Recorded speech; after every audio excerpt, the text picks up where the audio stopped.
കിളിബോയും ഇപ്പോഴത്തെ കോഹിനൂർ എന്തൊക്കെയാണ് വ്യത്യാസം കാണുന്നത്? സി മേക്കിംഗ് വൈസ് എന്ന് പറഞ്ഞു കഴിഞ്ഞാൽ അത് രണ്ടും രണ്ട് ജോണർ സിനിമകളാണ്. കിളിബോയ് എന്ന് പറഞ്ഞു കഴിഞ്ഞാൽ ഒരു സ്റ്റോണർ പടമായിരുന്നു. അത് പ്രോബ്ലി നമ്മുടെ കേരളത്തിലൊക്കെ ആദ്യത്തെ one of the first attempts ആയിരുന്നു. ഇന്ത്യയിൽ തന്നെ one of the first attempts ആയിരുന്നു. കോഹിനൂർ എന്ന് പറയുന്നത് ഒരു ഹൈസ്റ്റ് ജോണറാണ്. നമ്മുടെ മലയാള സിനിമയിൽ ഒരുപാട് കാണാത്ത ഒരു ജോണർ സിനിമയാണിത്. അതിൽ നമ്മളൊരു വിൻറ്റേജ് ടൈം പീരീഡ് കൂടി വെച്ചിട്ടുണ്ടായിരുന്നു. അതായത് 88 എന്ന് പറഞ്ഞൊരു കാലഘട്ടം വയ്ക്കുന്നു. അപ്പോൾ നമ്മളെപ്പോഴും പറയും നമുക്ക് ഇന്നത്തെ സംഭവമൊന്നും കൊള്ളില്ല.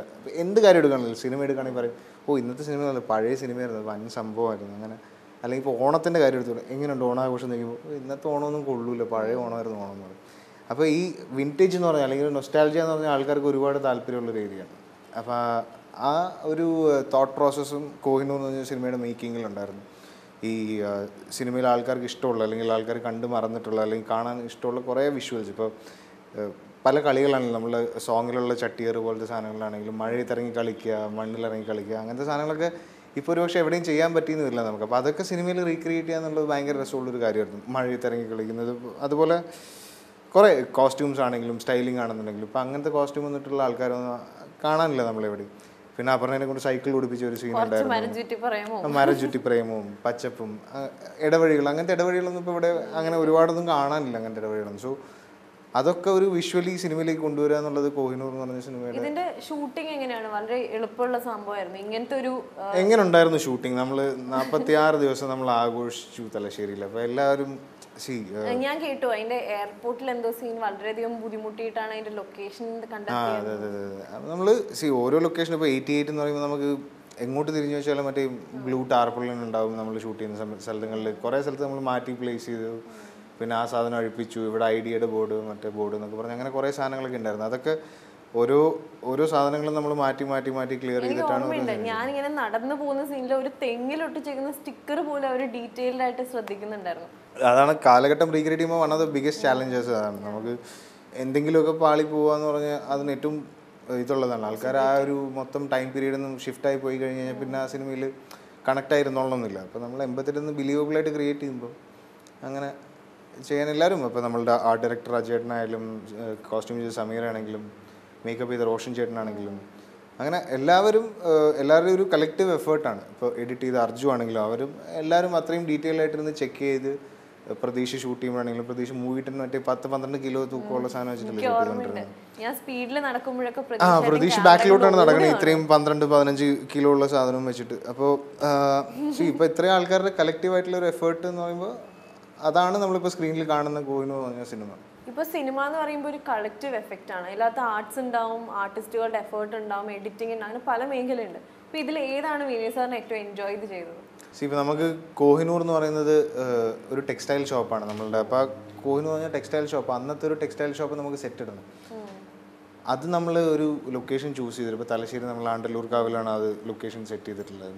അപ്പോൾ അവിടുത്തെ ഒരു പാടം എടുത്തിട്ട് അവിടെ ഒരു വലിയൊരു സെറ്റ്, കോഹിനൂർ എന്നൊരു സെറ്റ്, അത് നമ്മളുടെ ഒരു സിനിമയുടെ എന്താണെന്ന് പറയുക ബഡ്ജറ്റിൻ്റെ പരിധിക്കുള്ളിൽ നിന്നുകൊണ്ട് തന്നെ അജേട്ടനെ അറിയില്ല, അജേട്ടനാണ് ആർട്ട് ചെയ്തത്. അപ്പോൾ ഓരോ കാര്യത്തിലും ഓരോ ഡീറ്റെയിലിംഗ്, ഇപ്പോൾ അതിൻ്റെ ടേബിളിൻ്റെ മേളിലുള്ള കളേഴ്സ് അല്ലെങ്കിൽ ബാക്കിൽ യൂസ് ചെയ്ത വാളിലുള്ള പ്രോപ്സ്, അങ്ങനെ ഓരോരോ കാര്യങ്ങളും വളരെ ഡീറ്റെയിൽഡ് ആയിട്ടാണ് അജേട്ടൻ ചെയ്തിട്ടുണ്ടായിരുന്നത്.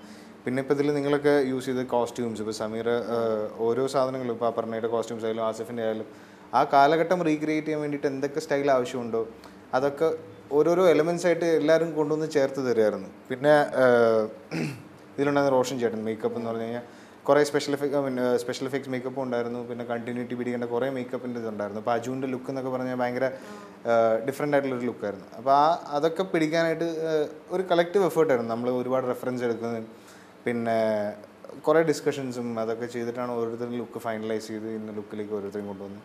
പിന്നെ ഇതിൽ ആർട്ടിസ്റ്റിനെ പറ്റി പറയുകയാണെങ്കിൽ ഇന്ദ്രേട്ടൻ എന്നൊക്കെ പറഞ്ഞു കഴിഞ്ഞാൽ ഇന്ദ്രേട്ടൻ്റെ ക്യാരക്ടറിന് ഒരുപാട് ലുക്സ് ഉണ്ട്. 3 ഡിഫറെൻറ്റ് ലുക്സ് ഉണ്ട് പുള്ളിക്ക്.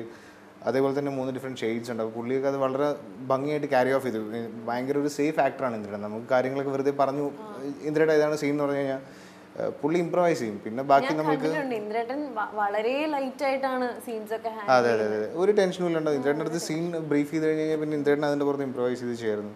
അതേപോലെ തന്നെ അജുവിനെ പോലെ ഇപ്പോൾ നമ്മൾ എന്താണെന്ന് പറയുക ഒരു സിനിമയുടെ മേക്കിംഗ് പ്രോസസ്സ് ഇത്രയും എൻജോയ് ചെയ്യുന്ന വേറൊരാളുണ്ടോ എന്ന് എനിക്കറിയില്ല. അജുവിൻ്റെ ഇപ്പോഴത്തെ ഒരു ഇൻഡസ്ട്രിയിൽ, ഇപ്പോഴത്തെ അജുവിൻ്റെ ഒരു ജനറേഷൻ വെച്ച് നോക്കുകയാണെന്നുണ്ടെങ്കിൽ. കാരണം അത്രയും ഇൻട്രസ്റ്റ് എടുത്ത് അത്രയും എഫേർട്ട് എടുത്തിട്ടാണ്. ഇപ്പോൾ അജു ഒക്കെ ഡാൻസ് ഒക്കെ കളിച്ചിട്ടുണ്ട്. അപ്പോൾ ആദ്യം ഡാൻസ് കളിക്കാന്ന് പറഞ്ഞു വന്നപ്പോൾ അജു പറഞ്ഞ് അളിയ എന്നെ കൊണ്ട് ഡാൻസ് കളിപ്പിക്കരുത് പ്ലീസ് എന്നാണ്. അപ്പോൾ പിന്നെ ദിനേശ് മാസ്റ്റർ വന്നു. ദിനേശ് മാസ്റ്ററിന് 3 ദിവസം എടുത്തിട്ടാണ് നമ്മൾ ആ പാട്ട് ഷൂട്ട് ചെയ്തത്. അപ്പോൾ ആദ്യത്തെ ദിവസമൊക്കെ അജുന് ഭയങ്കര ടെൻഷൻ ആയിരുന്നില്ല, ഞാൻ കളിക്കുന്നത് ശരിയാവുന്നില്ല, എന്നെ കൊണ്ട് കളിപ്പിക്കണം, ഞാൻ ബാക്കിൽ കൂടെ നടന്നോളാം എന്നൊക്കെ പറഞ്ഞ് അജു ഇങ്ങനെ പറയുന്നുണ്ടായിരുന്നു. ആസിഫും അത്രയും തന്നെ എഫേർട്ട് എടുത്തിട്ടുണ്ടായിരുന്നു. പക്ഷേ ആസിഫിന് കുറച്ചുകൂടി എന്താ പറയുക, താളബോധം കുറച്ചുകൂടി കൂടുതൽ ആസിഫിനാണ്. ആസിഫ് ഈസി ആയിട്ട് ഡാൻസ് വഴങ്ങും ആസിഫിന്. അവന് പക്ഷേ ഒരു ക്രൗഡ് എന്താ പറയുക, ഒരു ക്രൗഡ് ഫിയർ മാത്രമേ ഉള്ളൂ മൊത്തത്തിൽ ക്രൗഡിൽ ഡാൻസ് ചെയ്യുന്നത്. പക്ഷേ അജുവിന് ഇതിലെല്ലാം കൂടി എന്താ പറയുക എക്സ്ട്രീം ആയിരുന്നു. പക്ഷേ ആ അജുവിനെ കൊണ്ട് നമ്മൾ നല്ല രസമായിട്ട് ഡാൻസ് കളിപ്പിച്ചു. അപ്പോൾ ഓരോരോ പ്രോസസ്സ് ഇപ്പോൾ നമ്മൾ ഡബ് ചെയ്യുമ്പോഴാണെന്നുണ്ടെങ്കിലും അജുവിൻ്റെ ഒരു കൈൻഡ് ഓഫ് എഫേർട്ട് അജു എടുക്കുന്നത് അത് ഭയങ്കര എന്താ പറയുക, നമുക്കൊക്കെ ഒരുപാട് എനർജി തരുന്നൊരു കൈൻഡ് ഓഫ് ഇതായിരുന്നു. പിന്നെ വിനയ് ആണെങ്കിലും ചെമ്പനാണെങ്കിലും അവരൊക്കെ അത്രയും എല്ലാവരും ഫ്രണ്ട്സാണ്. നമ്മളൊക്കെ ഫ്രണ്ട്സ് ആയതുകൊണ്ട് തന്നെ നമുക്ക് എല്ലാ കാര്യങ്ങളും തുറന്ന് കാര്യങ്ങൾ സംസാരിച്ച് ഇങ്ങനെയാണ് ഇന്നതാണെന്ന് പറഞ്ഞ് ഒരുപാട് എഫേർട്ട് എടുക്കാണ്ട് തന്നെ എൻ്റെ കാര്യങ്ങളൊക്കെ സ്മൂത്ത് ആയിരുന്നു അവരോടൊക്കെ സംസാരിക്കുമ്പോൾ. ഈ 2 പാട്ടുകളിൽ ഏതാണ് വിനീത് സാറിന് കൂടുതൽ ഇഷ്ടം? അയ്യോ 2 പാട്ടും എനിക്ക് ഇഷ്ടമാണ്. നമുക്ക് അതൊരു മൂഡിനനുസരിച്ച് പോലെ. മോഹൻലാൽ മമ്മൂട്ടി അല്ല, ഇപ്പോൾ ലാലേട്ടനെ മമ്മൂക്കിനെ നമുക്ക് ഓരോ ക്യാരക്ടേഴ്സാണ് ഇഷ്ടം. അതേപോലെ നമ്മളിപ്പോൾ എന്താ പറയുക ഭയങ്കര ഹാപ്പി ആയിട്ടിരിക്കുകയാണ്, ഇപ്പോൾ അടിച്ചു പൊളിക്കാൻ നമ്മൾ മൂഡിലാണെന്നുണ്ടെങ്കിൽ നമ്മൾ ലില്ലിപ്പൂ എന്ന് പറഞ്ഞ പാട്ട് എൻജോയ് ചെയ്യാം. നമ്മൾ കുറച്ചുകൂടി എന്താണെന്ന് പറയുക സോബറായിട്ട് മെലോഡിയസ് ആയിട്ടുള്ള ഒരു പാട്ട് കേൾക്കണം എന്ന് പറയുന്ന മൂഡിലാണെങ്കിൽ ഹേമന്തം എൻജോയ് ചെയ്യും. അപ്പോൾ അത് നമ്മളുടെ മൂഡിനനുസരിച്ചല്ലേ പാട്ടിൻ്റെ ഇഷ്ടം മാറുന്നത്. അത് സെയിം മമ്മൂക്ക ലാലേട്ടൻ തിയറി അവിടെ ഉണ്ട്. ഇപ്പോൾ ലാലേട്ടൻ്റെ ഈ ക്യാരക്ടേഴ്സ് ഇഷ്ടമാണ്, മമ്മൂക്കയുടെ ഈ ക്യാരക്ടേഴ്സ് ഇഷ്ടമാണ്. അത് തന്നെ. ഓക്കെ, അപ്പോൾ ബക്രീദിന് നമ്മളുടെ പടം ഇറങ്ങിയിരിക്കുകയാണ്. ഇത്രയും ഒരു ഫെസ്റ്റിവൽ സമയത്ത് ഇങ്ങനൊരു പടം ഇറങ്ങി ഒരുപാട് ആൾക്കാർ തിയേറ്ററിൽ പോയി കാണുന്നൊരു സിനിമ, എന്താണ് അപർണ്ണയ്ക്ക് ഇപ്പോൾ പറയാനുള്ളത്? ശരിക്കും എനിക്ക് കുറേ കോൾസ് വരുന്നുണ്ട്, മെസ്സേജ് വരുന്നുണ്ട്, എല്ലാവരും പറയുന്നത് നന്നായി എന്ന്. പക്ഷെ അവർക്ക് അറിയില്ല ഇതിന് മാത്രം എന്തൊക്കെ എഫേർട്ടാണ് ഇതിലുള്ളത്. ശരിക്കും DOP ആയാലും ഡയറക്ടർ ആയാലും അതിൻ്റെ പിന്നിൽ കുറേ പ്രവർത്തിച്ചിട്ടുണ്ട്.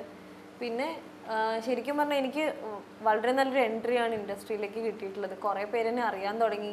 ഇപ്പം ഒരു ഫസ്റ്റ് അല്ലെങ്കിൽ ഒരു സെക്കൻഡ് മൂവി തന്നെ ഇത്രയും എസ്റ്റാബ്ലിഷ്ഡ് ആയിട്ടുള്ളൊരു ക്രൂവിൻ്റെ കൂടെ വർക്ക് ചെയ്യാൻ പറ്റിയ എനിക്ക് സന്തോഷമുണ്ട്. അപ്പോൾ ഹാപ്പിയാണ് മൊത്തത്തിൽ? ഹാപ്പിയാണ്.